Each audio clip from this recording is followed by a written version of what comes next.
Hello, everybody. Welcome. It's a grayish, sometimes warmish, sometimes coldish day here in San Francisco. Breezy. Not easy. Not for me, anyway.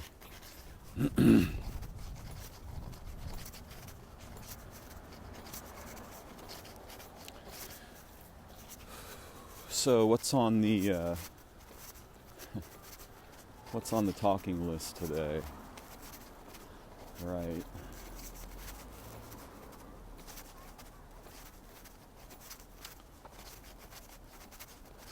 So I want to talk towards principles that we can recognize the implementations of, the expressions of, in natural phenomena, particularly since that space of communion and inquiry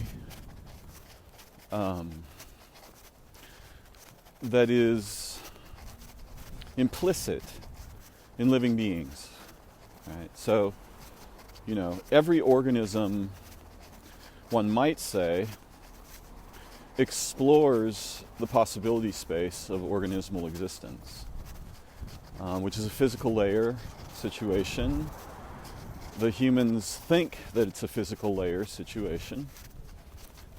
They trust, either they're materialists or they trust that physical reality is real, whatever the fuck they mean by that.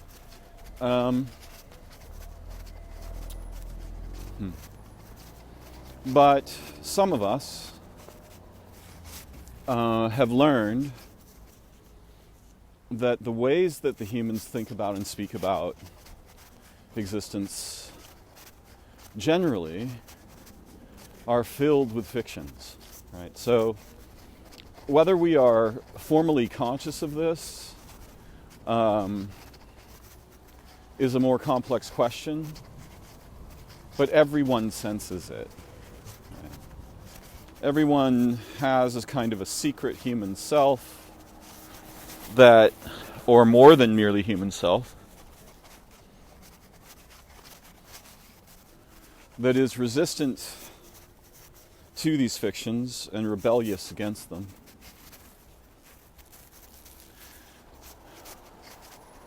And children will often remark on this. There are some very powerful examples, recordings of children speaking their hearts. And most of us can remember, or we still have contact with, our interiority in a deep way that does not give in, right? It may superficially recognize and abide the fictions with which it's encumbered, but it's not of them, right? There's this phrase, in the world but not of the world. This doesn't necessarily mean not of the world. It seems to me most often to mean not of lying about existence, right? Like, I don't... one who is thus sees beyond the fictions that compel, capture, enslave, torment, inhibit, prohibit most of what it should and can mean to be human. If this isn't obvious, just look at the human potential space, over the surface of the earth. Imagine that potential space, how infinitely brilliant and beautiful and alive it is. It's not only beautiful. And then look at what actually gets implemented, right? Particularly at the broadest scale, right? The scale of our species. How many humans have ever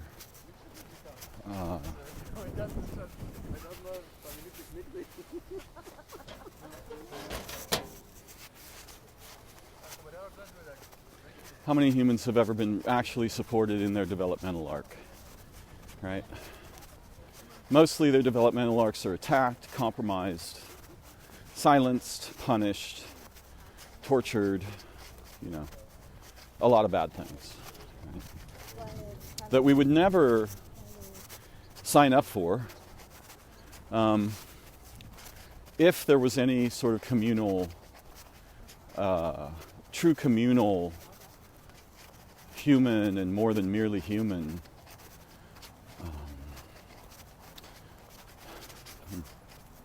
context, right? If we were creating and sustaining this context together, like one might do in a small village, it would be impossible for us to have the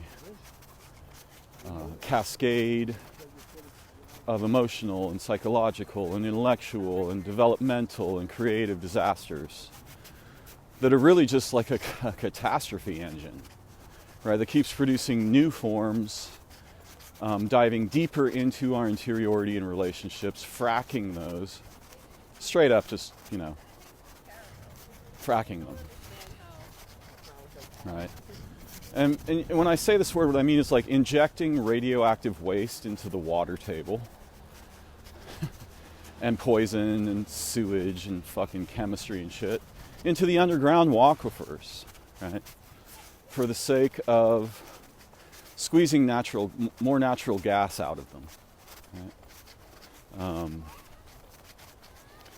So you can see that there's, you know, a stark division, a dire division between our potential as human beings and as spiritual beings and as children of the sky and what actually goes on around here.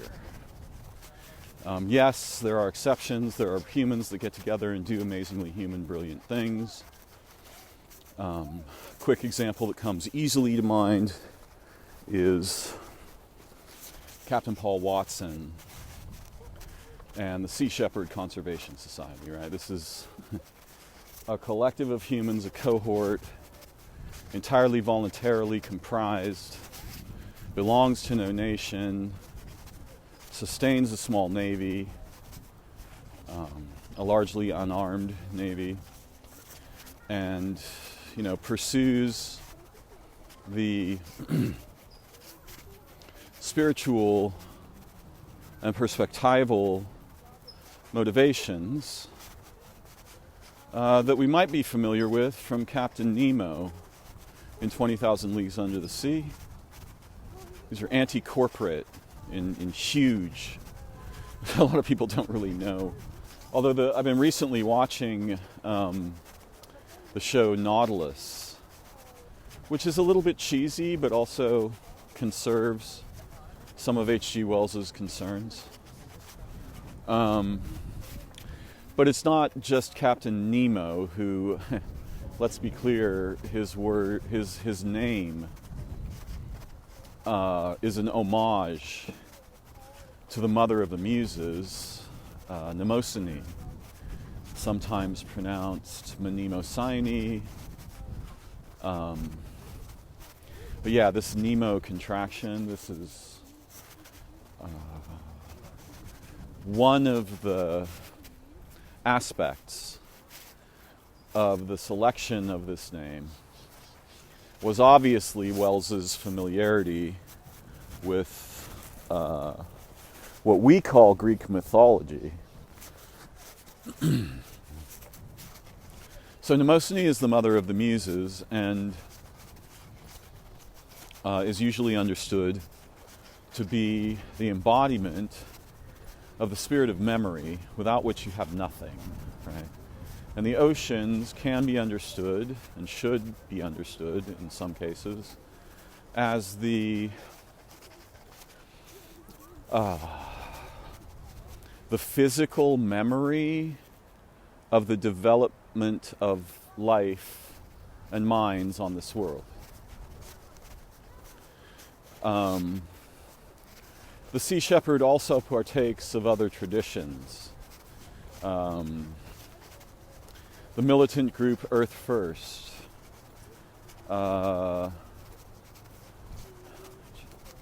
Derek Jensen's work, the incredibly heartfelt and prodigious work many moderns are unfamiliar with of Jacques Cousteau, and in his own very peculiar way, so let's give people some space to make mistakes and explore the possibility space and even get it wrong.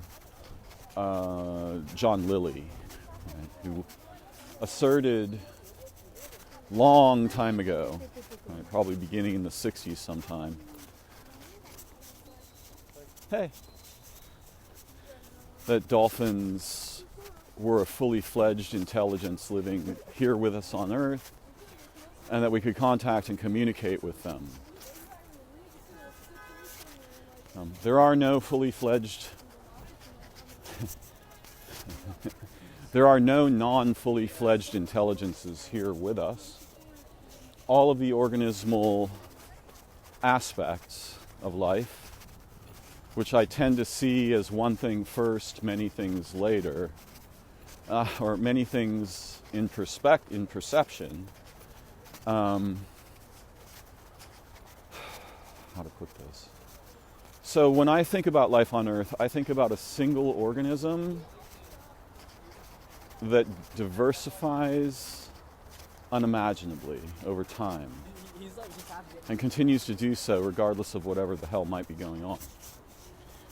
So this is like a metaphor for this would be life on Earth is a single being. I, have a pet name for that. I call it starfish. And we can imagine that starfish has many, many legs, myriad legs, and the tip of each one of those legs, right, like the tip of one of your fingers, appears as a distinct organism, right? And so the appearance of distinction is real, but it is its unity is occulted to representational cognition, left hemisphere-like concerns and perspectives. What I really should say is the disconnected or hypertrophied left hemisphere-like perspectives that see the distinction as primary and the unity as trivial. Right? So,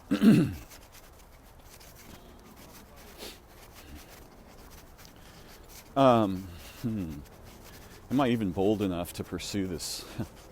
Wow, lately I've certainly suffered some, how to put it? Yeah, well, the confidence and the courage that is required to make these recordings is probably not apparent to those who listen to them. Most of those people.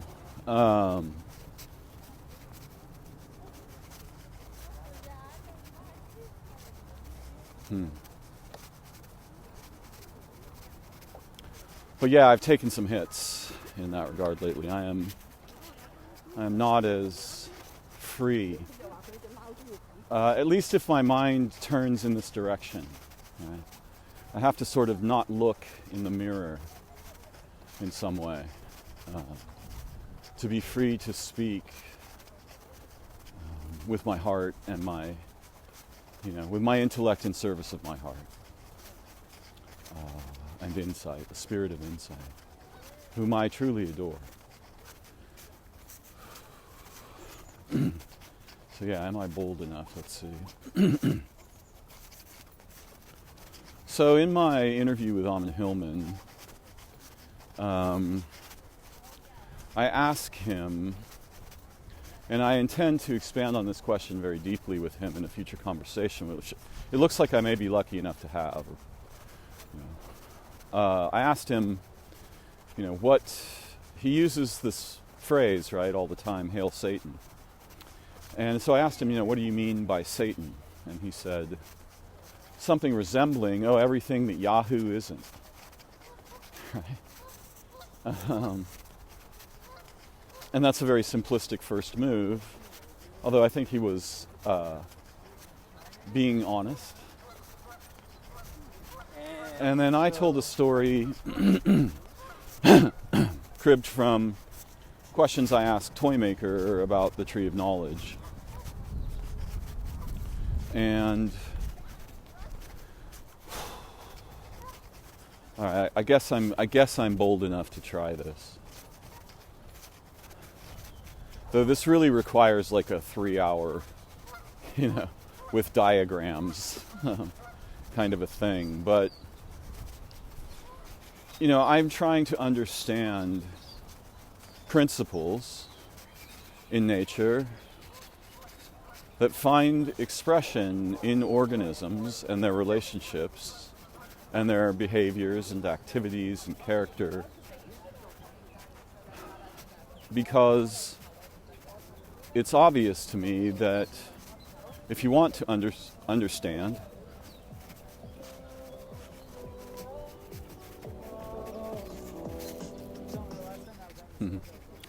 if you want to understand these matters or gain insight into them, the living books of nature are the only place to go. There are, of course, spiritual traditions, but at the same time, those too are, in some way, derivations over the library of the living books of nature. And nature, to me, seems to resemble a library. But I want to talk specifically about some problems in ontology. I'm going to be a lot of noise for a minute. And how we understand, how we translate findings from science and spirituality into doctrine. So I told a story that I've told many times, mostly in private conversation. And it's not the only story, it's not the only version, and it's not the most important version. It's a simplified version of a bunch of stories that need to be seen in circling around a topic. And the topic gets at, how do you get separation in the first place? Because if you have no separation, then it is impossible to have the localization of characteristics. Right? Excuse me. So, in this story, and there are many variants on something like the tree story from the Bible, and of course what I mean is the story about the tree of life and the tree of knowledge in Genesis, which is a very brief story. I suspect that what Genesis is cribbed from was an entire cycle of stories. Nonetheless, we get to the situation where God, quote unquote, I don't know if he speaks to both Adam and Eve or if he is speaking primarily to Adam, but I think he's speaking to both of them in the text. And he says something that resembles, of all the trees in the garden you may eat, but do not eat of the tree in the midst of the garden. And it turns out that this word midst does not mean the middle. It comes from an unused triconsonantal root in Hebrew, tabek. Tav, vav, kaf. And this does not mean in the middle. It means to put apart, separate. In essence, to cut. And one of the stories that I was shown, because when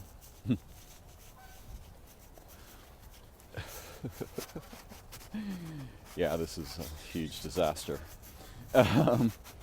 When Toymaker asked me what I wanted,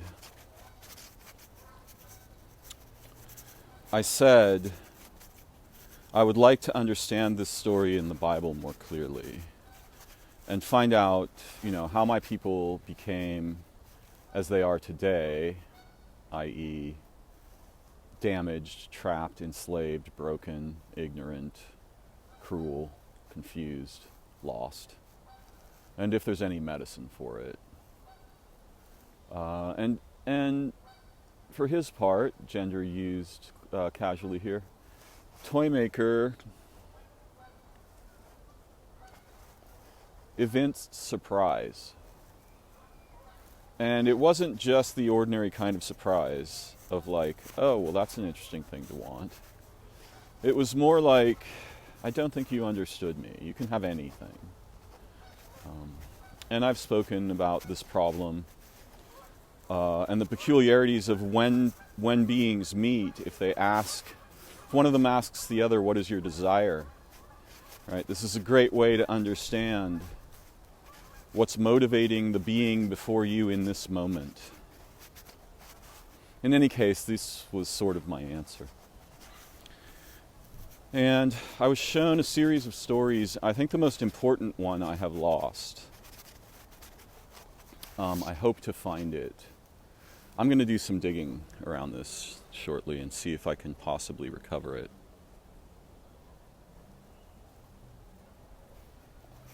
But effectively, there's a whole cosmogony involved. The simple thing that I said to Hillman, which is a, very clumsy derivation, is that this tree of knowledge is an umbilicus, and it is where the earth has been separated from the sky or from origin, right? It's just like our own umbilicus. So it's not necessarily in the midst of the garden. There is no garden without this, right? This is the origin place of this particular garden. And it's interesting that there are two primary trees and that God does not prohibit them from eating of the tree of life, only the tree of knowledge, quote unquote. This word knowledge can be understood as no light's edge, right? No L light, edge. Like to traverse the edge space, the edges space, right? These are where the cuts are made. So I talked about an angel, the first angel in this toy, the red angel in this toy, which I strongly suspect is represented by the serpent, although this is very complicated and there's a lot of important different ways of looking at this.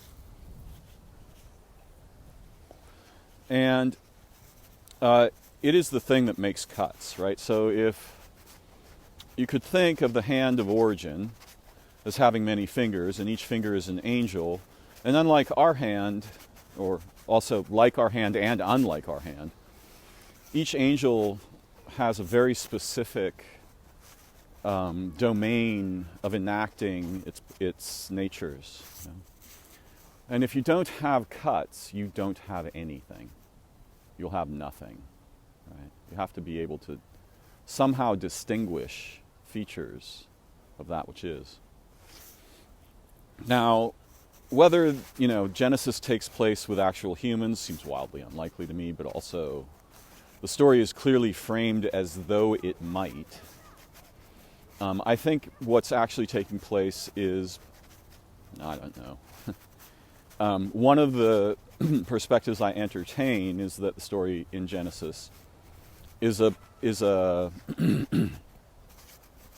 it's a cosmogony, and in that phase the humans are not on Earth. But both things are useful, right? Seeing the story as these are the proto-forms that will become human beings, or the super forms that are being spoken with and related with in Genesis. And then also, at the same time, they are the first humans. In any case, the angel is there, and it's the angel of dividing things, and it has just divided the earth from the heavens, and where this division has taken place, there is an umbilicus, the tree of knowledge, and that angel is hanging out there. And it's very curious about these children made out of dust, right? But it is the angel of cutting. It's the knife. And it both lies and tells the truth. God tells them they will die if they eat of the tree of knowledge. The serpent says, no, it's not exactly right. You won't die. You'll become a maker.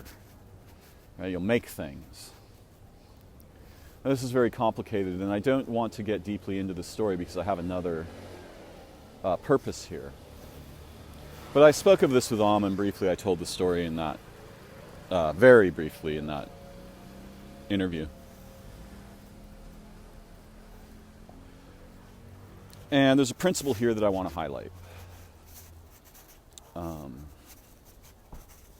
When we look back at human history, and particularly the history of atrocity, colonization, rape, murder, lying, profiteering, greed, the actual sins, right? We find, kind of curiously, that the women are not blameless. They have their own natures and histories and ways of defecting. But the men defect en masse, right? They form like cohorts of defection that go and just destroy, whole civilizations, families, histories, lineages. They just ruin them under many circumstances. It's not the only thing they do. And it's not necessarily that men are bad. Crude generalizations like that tend to blind us rather than deliver insight. So I want to try to deliver a certain form of insight around this matter that I think is important and has recently become obvious in my awareness. In other words, it's surfaced in my consciousness. And it's something like this. And I formed a toy about it. So imagine that you are the primordial mother. We're just playing we're just playing a little game here in the imagination. You are the primordial mother, and the universe resembles something that we might analogize as a river of fire. Right? It's like a flowing kind of lava. It's very hot. Completely inhospitable to children. And in case this isn't obvious, there's cosmogonies all over the place that propose something like this in order to communicate about these matters. Most of this is secret and occluded in symbolism, but there are straight up stories. And I once had a very powerful dream involving a river of fire and some ancient indigenous shaman men from South America. In any case, imagine that you're like the primordial mother, and there's this river of fire, and this is the world that you must find a way to transform in some way so that the context becomes conceivable, hilarious pun there, that living children can arise in this river of fire. And if we imagine the river of fire as time-space, and the fire not as flames, but as things like electromagnetic chaos, right? Gravity, chaos, right? Edge of a black hole, surface of the sun kind of stuff. And you can see that the universe produces black holes and stars, right? So these principles, these features of existence are real, physically. We have exemplars of them right in front of us every day. We exist because of one of those exemplars, the sun. And most likely, were there no black holes, we would not exist either. So the black hole is like the distant, could be understood as feminine actually, because it's highly gravitic. And the sun can be understood as masculine because it goes forth and penetrates and makes life and things. Could be, right? So, you're this woman, there's this river of fire. You produce these very powerful seeds in your womb. The whole story of the generative organs of humans and other organisms might be one of the most important bookshelves in the Library of the Universe to see the principles underlying it exemplified. Because they're right there, right? Nobody really looks at them in this light much. Not no one, but, common people don't. But there's something very profound there. Everybody's very compelled by sex, but they don't understand what are the principles that are going on here. Few of us do. In any case, so you're this woman, and there's this river of fire, and you're going to put your seed into the river of fire, and most of those seeds are just going to burn up. But the principle that I'm trying to highlight here is that in order to have organisms, you need a feature, a characteristic that is extremely colonial, militaristic, can set up sort of a landing zone in the river of fire and protect it from the fire long enough that living beings might be able to arise there. So what you need is a context changer. Yeah, you need a catalyst that can go into the fire. If you send 1 billion of them, 5 of them will survive, right? And establish something like a landing zone in time-space where the situation's extremity is reduced locally around these children, and now there's a context in which life could conceivably emerge and prosper. And all of life has this principle, right? It has this colonizing principle. Think of bacteria, ants, bees, humans, right? There's a colonizing principle at play here. The problem isn't the colonizing principle. Without the colonizing principle, you don't get anything, right? You can't establish a context in chaos where living children can arise. So this principle is very aggressive, and ordinarily it's intelligent enough that it doesn't violate origin. It extends the body of origin into physical reality at great risk, under terrifying circumstances that never end. And it establishes a context in which you can have the delicate, amazing, impossible features of our living planet. Okay, so here's the problem. So what's wrong with the men on Earth? Right? Why are they like this? So again, if you look at history, imagine that you're trying to land food in Gaza, right now. Yeah? Trying to land food there. And you know what's going on the ground, right? Which is just straight up genocide. It is straight up genocide. And so you don't just send the food, right? That's not going to work. The colonizing forces from Israel will kill the people that come to get the food. They'll just use it as a suicide like a homicide magnet, right? And this is what happens when the colonizing principle is disoriented, by the way. So anyway, in order to get that food in there, you put like a SEAL team or something similar with the food. And they will both defend the people coming to get the food and make it impossible for the disoriented colonizers to succeed at their dire errand. So this feature has two faces, at least, it has many faces, but it has two primary faces, right? One is establish a landing zone and protect the interiority of that context long enough that it acquires enough stability to proceed therefrom without the necessity of soldiers, right? This topic is so deep. Fuck. All right, so here's the problem.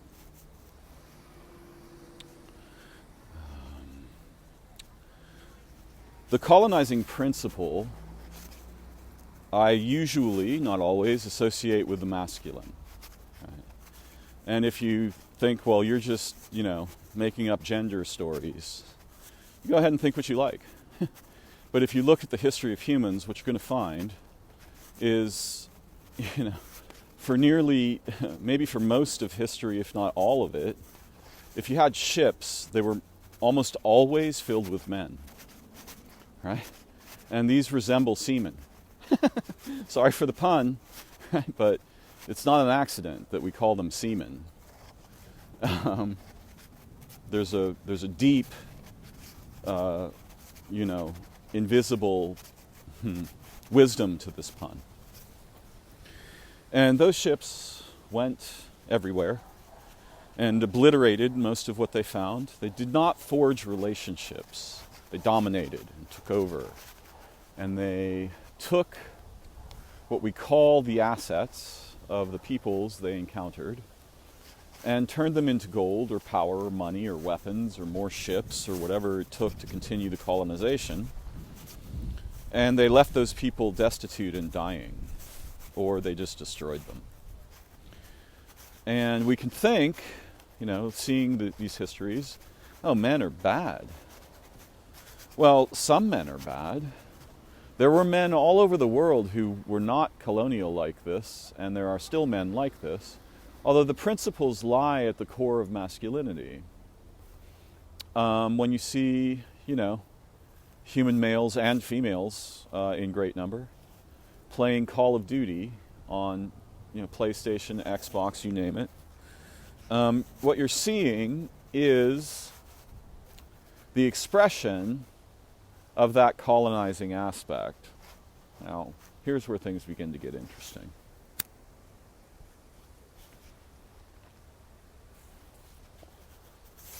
The colonizing aspect is a necessary and noble feature of nature. The implementation is the problem. And it turns out that in situations of disorientation, right, wherever the context is starting to collapse toward chaos again, right, you're losing the island, the fire is burning things. And it doesn't matter whether the fire is the fire from the river of fire, or it's a fire that the humans are making, right, in their industry and technology and war and all of these ridiculous defections from our humanity. When the situation becomes highly disoriented, this wakes up the colonizing aspect. And in an uneducated society like ours, what I mean by education is very complex. It doesn't mean you've been to school. When you poison the environment, when you make the environment unlivable, when the context begins to collapse back toward chaos, this calls the colonizing aspect to awaken and find expression. And not merely in the humans. All of nature is like this, but very uniquely and powerfully in the humans. So when you see males, primarily, females are not immune, this colonizing aspect is instanced in both genders differently. It's not just the men, but the men are the primary exemplars of this. You can see it, I've heard people ask me, what's going on with those chimps, man? The men just go into a chimp village, they kill the males, they kill the children, and they wait for the females to enter estrus again. Right? This is that aspect. In humans, it's incredibly diverse. Its expressions can be extremely diverse. And we're seeing expressions of this on our planet all over the place. In Israel, in Syria, in Africa, in the United States, in South America, the gangs and so forth. These are colonizing exemplars of colonization, this principle. So, if you toxicify the environment, either physically with chemistry, energetically with electricity and radioactivity, cognitively with lethal, highly contagious ideas, or the lack of brilliant, heartful, intelligent ideas, then what happens is this colonizing agent has a job. And its job is to bring things back to unity at all costs, at any cost. Right? Because if you're going to lose the context, there's no cost that's off the table. Right? If the context is going to collapse, right? If the humans are going to like nuke each other or build bioweapons or whatever, you got to have something that rises up and fucks them up to such a degree that they reunify. Yeah? This is the job of the colonizing aspect of nature. Yeah? It senses chaos, and if it rises above a certain threshold, that thing wakes up and just transforms the beings into the colonizing agents. Wherever there's chaos, wherever there's the context is collapsing, for example, toward commodities like gold or power or military might.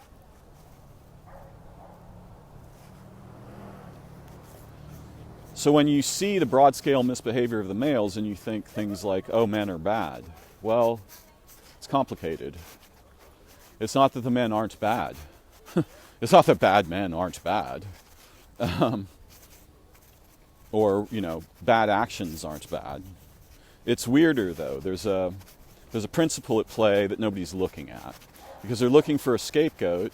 They want an explanation for evil, misbehavior, crime, cruelty, so forth. They want an explanation. What's the explanation? And often the explanation is, oh, this is just a bad man. Okay, great. But the problem is that something produces the bad men, right? And so what is producing the bad men? And there's all, millions of books about this or whatever. Sure, I get it.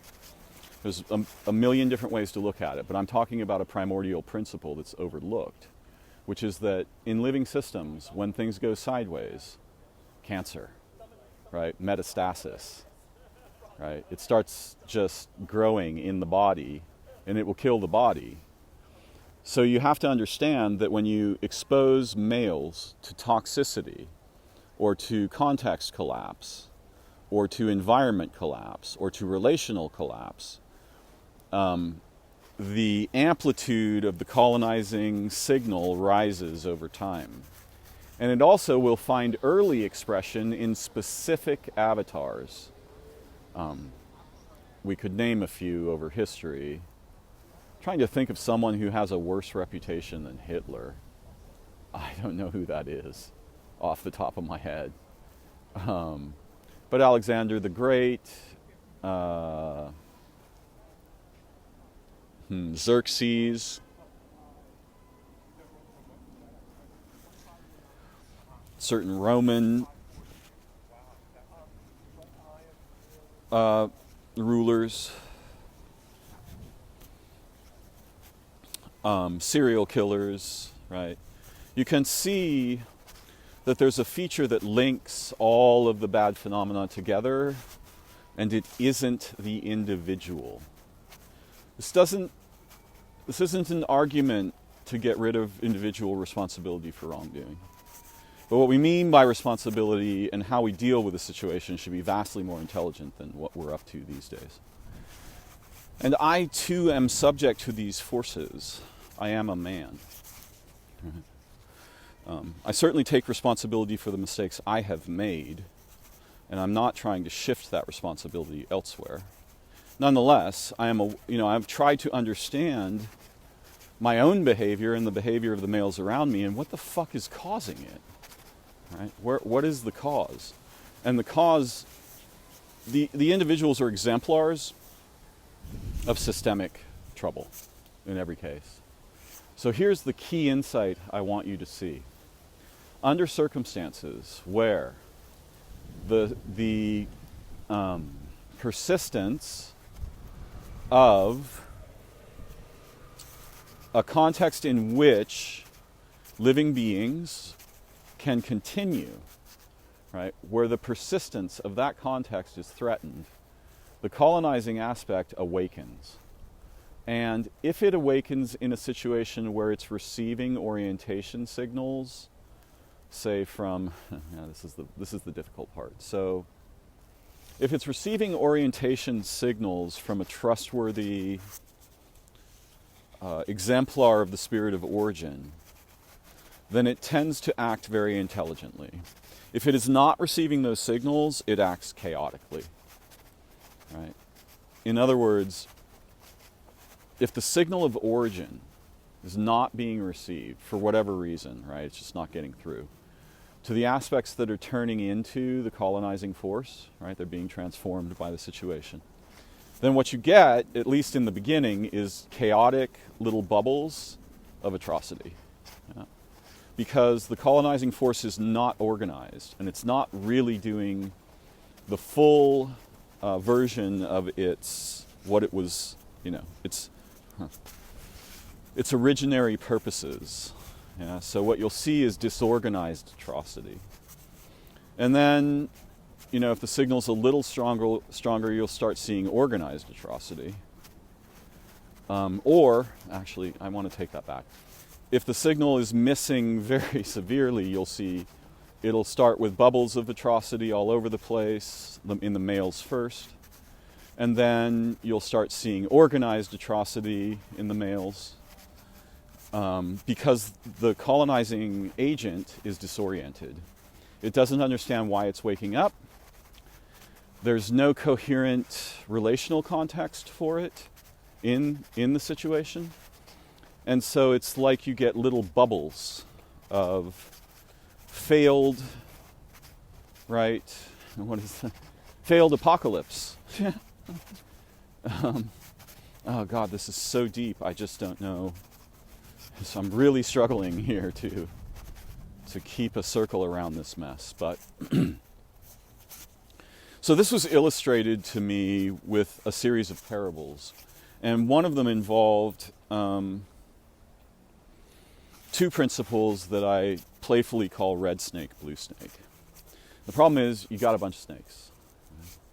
And the red snakes represent the colonizing, militaristic, either establish a context or recorrect an existing context principle. So when they show up, that's a sign that things have gone south. Without that sign, you have no chance of correcting it. Right? You need the symptom to know there's a disease, and the red snakes are the symptom. And in this toy-like perspective that I'm offering here, the men are much more likely to respond earlier to the red snake signal, and it is primarily a masculine characteristic, right, to respond to the red snake problem. So the context is collapsing, it's decohering. This happens in consciousness in a single mind. You can see the same problem, right? You see some young person who decides, almost always a man in our country, I'm trying to remember a random mass shooting enacted by a woman. There may be one, but I have not heard of one. I suspect there are some. But what you see in a mind, right, is red snake wakes up, and one of its motivations is kill everything. Just kill everything. This is a bad scene. Everything would be better off dead, right? You can hear this in the actual writings and vocalizations of people men primarily, who have done this, right? So this is the thing you can see in your own mind. You don't have to look in the world. If you feel threatened, if you feel abused, if you feel you may have been abused, right? If you feel any of these things, the war snake wakes up, right? And it's like, I will make war. I will destroy. So this principle is very profound and completely overlooked. I've never heard a single person talk about it. I'm sure some have. I'm certainly not the only person to have seen it, not by a long shot. But we don't usually think of it as a principle. We displace it onto what we ridiculously call, quote, human nature, unquote, or male nature, unquote. Again, the principle itself is noble. Without it, you've got nothing. You can't have anything without this principle having in action bodies on living worlds. And it's all over nature, right? Viruses, everywhere. Bacteria, right? without the bacteria that colonize our guts, we would not live past infancy. Right? It's very complicated. Colonization itself is not fundamentally bad. The forms it takes under loss of coherent communal awareness, concern, relation, insight, intelligence, and so forth are indicative of the necessity of solving a context that's collapsing by lighting it on fire. Right? I mean, there's so many exemplars of this. So, basically, you have a feature of nature that is watching the context for signs that it's falling apart or going in a bad direction. And when it does that, this feature wakes up and starts making war. Yeah. And in the early phases of this looks like disorganized activity, primarily by males, of violence, genocide, the sins, murder, all the bad things. And it doesn't care about living beings. Its job is to, if there's a crisis, bring that crisis to a head as quickly as possible so that the system must recalibrate, right? Now, ordinarily, in an intelligent species, they would be aware of this principle and they would be not necessarily clinically monitoring it, but they would be watching for signs because the symptom is crucial to the possibility of applying corrective or rescue-oriented intelligence in situations where living beings are at risk, or the entire context of living beings is at risk around here. So the problem, again, is that under situations where decoherence is burgeoning, it's efflorescing, right? The continuity of the environment, the continuity of the lineages of beings is at risk. This thing wakes up primarily in men. And when you see it, you can blame the men, right? You can. I'm not saying it's wrong, although blaming is usually not the road to insight. But you should see the principle, and then you will understand that the men and the women are rather helpless. Nature naturally produces men that when the context decoheres, they become colonial in this sense, or they turn into red snake, right? Now, when they are shown, okay, here's the other thing. They can be reoriented if the signal to origin is restored. And the signal to origin is transmitted into the males culturally. If it's missing or if it has been counterfeited, they'll just fucking arm up and go commit atrocity. Right? But if the signal is real, how to put this? So, this is going to sound silly, but in a very childlike fable, if you see a red snake, show it the light of origin in your heart, and it will become a blue snake. If you see a blue snake, you're free to relate with it as you see, as is beautiful. You don't have to worry about the blue snake. Now, this has very little to do with snakes themselves. Well, it's not really true. It does have to do with snakes. Though I'm not sure snakes themselves would do something like what the humans do. However, there is an old Blackfoot story where before the sun and the moon became married, the earth was swarming with snakes and the sun had to burn them off so that life could be here. This is really like saying the earth was like the river of fire, right? It's all red snake. And we can't have life there. We have to burn off some of that chaos somehow. But the red snakes went and hid in crevasses so they couldn't be obliterated. They're not called red in the Blackfoot story, by the way. This is my addition. So I want to highlight these principles so that at least we can entertain them in consciousness. I understand they're controversial. I'm not trying to tell you how things are. I'm trying to show you a way of looking at a principal feature in nature that nobody seems to be paying the right kind of attention to, because it's extremely enlightening once you see it. And it's not just enlightening and like, oh, right, I see it. Yeah, wow. No. This principle may be enlightening in that way, but it's enlightening in that it helps us to see, it helps us to see a different face of the history of problems with our species. And also, this insight is seed-like in that once you take it in and have sort of the realization around it, it becomes productive of other insights, very profound insights.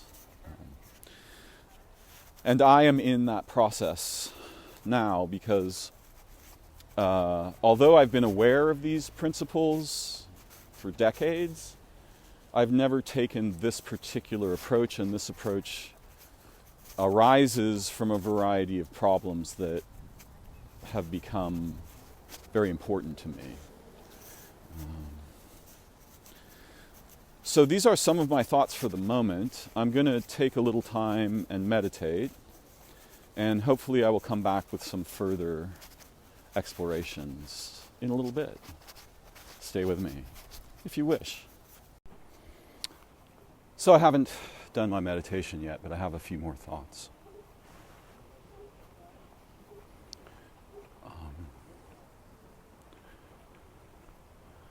The humans of Earth do not require standing militaries. Those are not the servants of people. Those are the preservation of the colonizing aspect in a time and situation where it shouldn't be required. And if you fund the colonizing aspect, the red snake, right, and you keep it alive when it is supposed to be quiescent, senescent, sleeping, yeah, then that problem spreads all over the place. No intelligent species would do this. Yeah. I don't need a military in my house to protect me from my neighbors. In fact, my neighbors and I protect one another rather naturally without weapons. Now, were there to be an armed, intrusion or radical transformation of the context, then that might be different. But I just want to make clear that the corporations are expressions of this colonizing force when it shouldn't exist here now. It's not necessary. Right? The context for life was well established and preserved on this planet. Red snakes should only wake up under very unusual conditions. And it should never do the kinds of things that it does on our world. On our world, the signal is missing, the orienting signal is missing. And so red snake is being cultivated intentionally by clades of humans, mostly comprised of, go figure, people with testicles. So, and in case the relationship between the masculine and the universe, or the masculine and the feminine, is not clear, the politics of the fertilization of eggs very much resemble everything I've been talking about, right? You take a cohort of intruders, you insert them into a context, they transform the context, and life emerges, right? Human babies. This can happen, we want to hope always that it happens consensually, but the universe doesn't really care a whole bunch about this, right? What the universe wants is babies. So these are some further features of the situation that I think are important to highlight. or emphasize. I shall return with a little luck soon.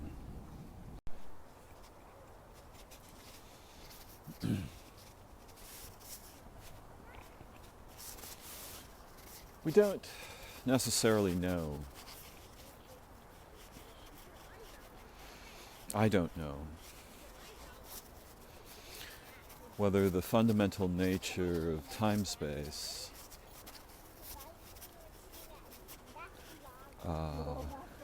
is like this river of fire, right? But we do know, or there are features of our knowledge that imply that the politics of the fertilization of organisms are exemplars of principles that we see all over the place in nature outside of organisms. Very few people will conceive of the earth as an ovum, a very special kind of ovum, that makes children on her surface rather than inside her, and lives in something that we could imagine, if we wish to, and there are some useful reasons to do so, as a male womb, right, which is the gravity well of the sun.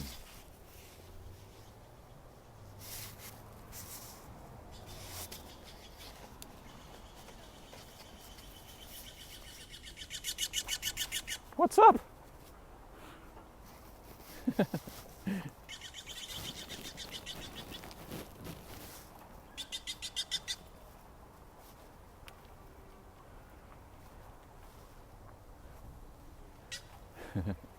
Having a moment with the Stellar's Jays. So, in my view, the one place that would be best to look for fundamental principles that evade our common consciousness or concern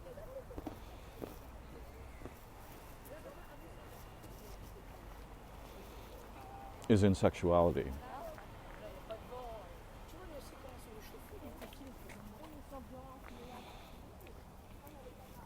Now, I spoke about some similar ideas in my recent recording, Planetary Apocalypse and the Cinderella Protocol. So I'm going to leave most of that alone for the moment because it's a lot of the information that I would reiterate is in that recording.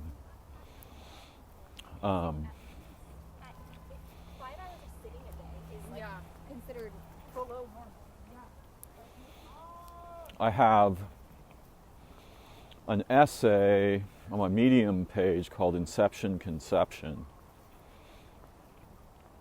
that elucidates some of these principles, but this one that I'm speaking of today, the colonization red snake aspect that wakes up when things decohere, is so profound to me still that I'm struggling to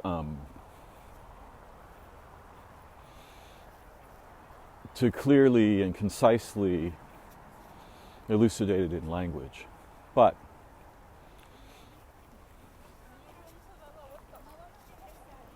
think about the birds and the bees, the flowers and the trees, and you will see that the principle of colonization, the primary exemplar of this in the vegetal register of life on Earth, involves pollen, right? And if it's not pollen, it's spores, right? Mycospores, excuse me.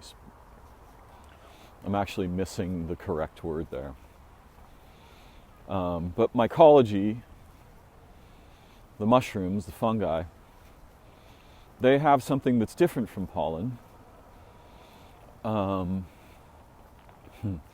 And if you really want your mind blown, examine the amoebas and how they form a grex, right? Which is basically a bunch of, quote, individual amoebas get together and form this thing with all kinds of abilities that individual amoebas cannot have.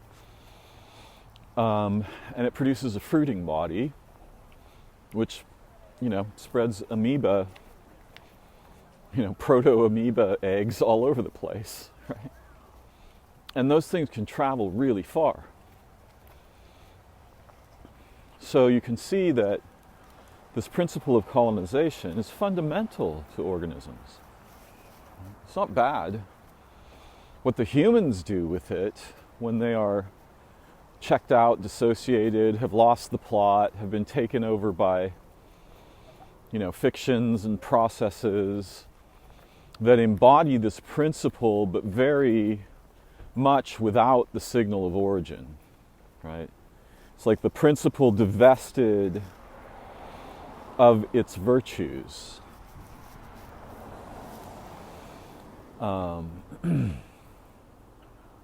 Then you see the face of evil there.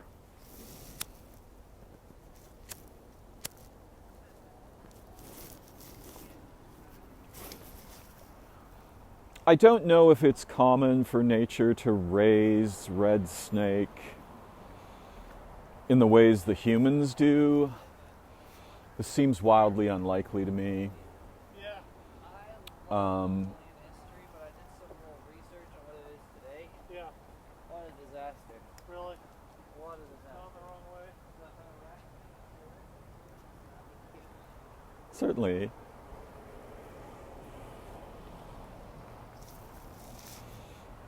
What beautiful people.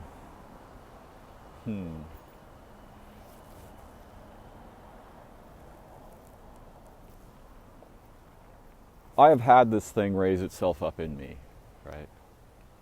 And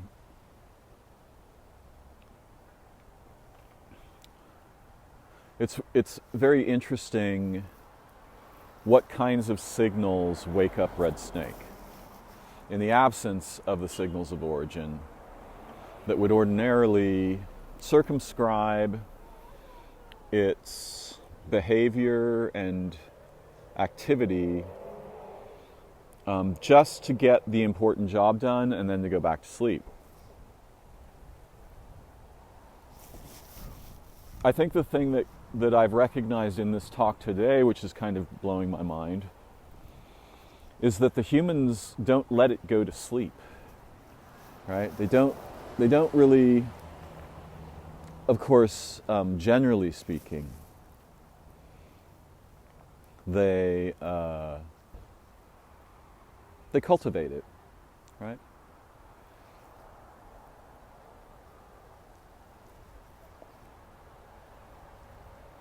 They keep red snake awake at all times. And if you talk to human soldiers, you'll find out that there's literally a relationship between winning and not going to sleep, right? If we look back at Nazi Germany, and other countries have utilized this chemistry, right? They were feeding soldiers methamphetamine, right? They were like, we want the reddest snakes of all possible red snakes. And so you see this principle, which I had not seen before, that if you mess up the sleep cycles of humans, the males will go nuts, right? Whatever desynchronizes relations, metabolism, cognition, emotion, the psyche, communion, right? True communal relation, anything that desynchronizes that stuff is basically a signal for red snake to wake up. And we are disinclined to think this way. We've not been taught this. We're taught that evil is an individual thing, right? This is a bad person. But if you put a fish in water dyed red, and the fish then, over time becomes a red fish, is the problem in the fish? Right? Is it a bad fish? no, the beings of all kinds, men, women, children, everybody, we absorb and express features of the contexts in which we arise and experience our existence quite naturally, just like a body on its own naturally does this with the environment. What is its food? Is the food poison?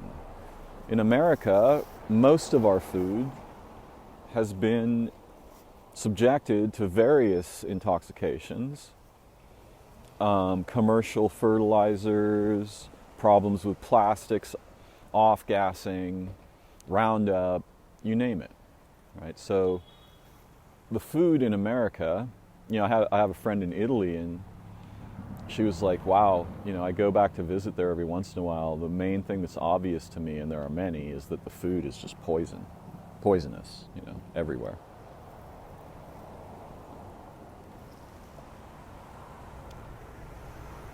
So you can see, again, this principle, right?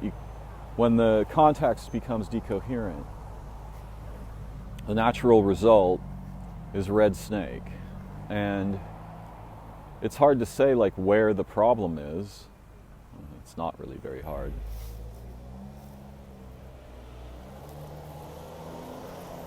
But it doesn't come from individual humans. Right? The humans exemplify, they enact and embody features of the environmental situation with which they are unable to contend. And red snake is a crucial principle. You have to have it when things get out of hand. If the context is collapsing, you need to convert back to this colonial aspect, not the way the humans do, but the way that the principle is embodied and can be seen in nature, right? And it has all kinds of qualities, right? It's crucially fundamental for there to be beings at all. You see the principle everywhere in nature. Even if you skip over the red snake, blue snake toy. One of the things I was once shown is that the sun is dealing with something not entirely dissimilar. It creates an energetic hyperstructure, a bubble, within which you can have things like planets because you've controlled the environment. And in order to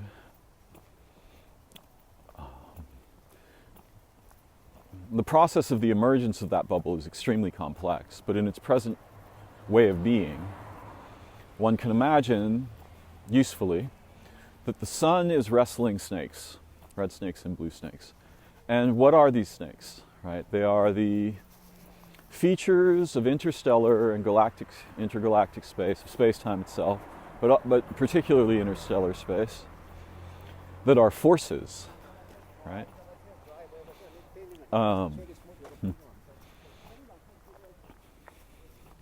Interestingly, we've had some in our solar system what appeared and seem likely to be objects from outside the solar system, Unamuna, 3i Atlas, so forth.